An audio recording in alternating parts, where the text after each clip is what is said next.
ముఖ్యంగా నిన్న మా నాన్నగారు ఒక బాధాకరమైన ఛాలెంజ్ చేశారు. పవన్ కళ్యాణ్ గారిని ఓడించి పిఠాపురం నుండి తరిమేయకపోతే ఆయన పేరు ముద్రగడ పద్మనాభం రెడ్డిగా మార్చుకుంటారట. ఈ కాన్సెప్ట్ ఏంటో నాకు అసలు అర్థం కాలేదు. ఆయన ప్రకటన ముద్రగడ అభిమానులకు సైతం నచ్చలేదు. వంగా గీత గారిని గెలిపించడానికి కష్టపడవచ్చు, కానీ పవన్ కళ్యాణ్ గారిని మరియు ఆయన అభిమానుల్ని కించపరిచేలా కామెంట్స్ ఉండకూడదు. మా నాన్నగారిని కేవలం పవన్ కళ్యాణ్ గారిని తిట్టడం కోసమే జగన్మోహన్ రెడ్డి గారు వాడుతున్నారు. ఈ ఎన్నికల తర్వాత ఆయనను ఎటూ కాకుండా వదిలేయడం పక్కా. ఈ విషయంలో నేను మా నాన్నగారిని పూర్తిగా వ్యతిరేకిస్తున్నాను. నేను పవన్ కళ్యాణ్ గారి గెలుపు కోసం నా వంతు కృషి నేను చేస్తాను.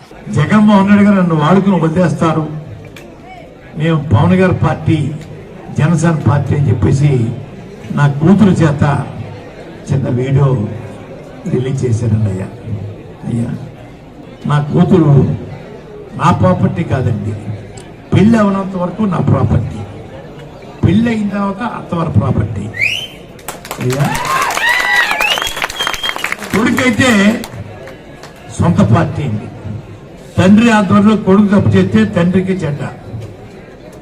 కానీ నా కూతురు చేత పెళ్ళైన అమ్మాయి వారి ప్రాపర్టీ చేత నా మీద బ్యాడ్గా చెప్పించారండి.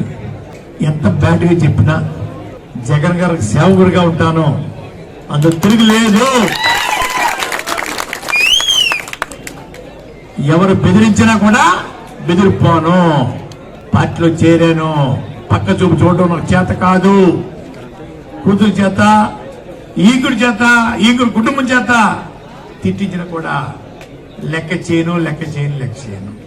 ఎవరో మహానుభావుడు చిచ్చుపెట్టిన వారు ఎంత హ్యాపీగా ఉంటారో నేను నా కళ్ళతో చూస్తాను. అయ్యా ఈ చిచ్చుపెట్టి గుణం ఉన్న మనిషి ఎప్పుడు ఎదుగుదల రారు.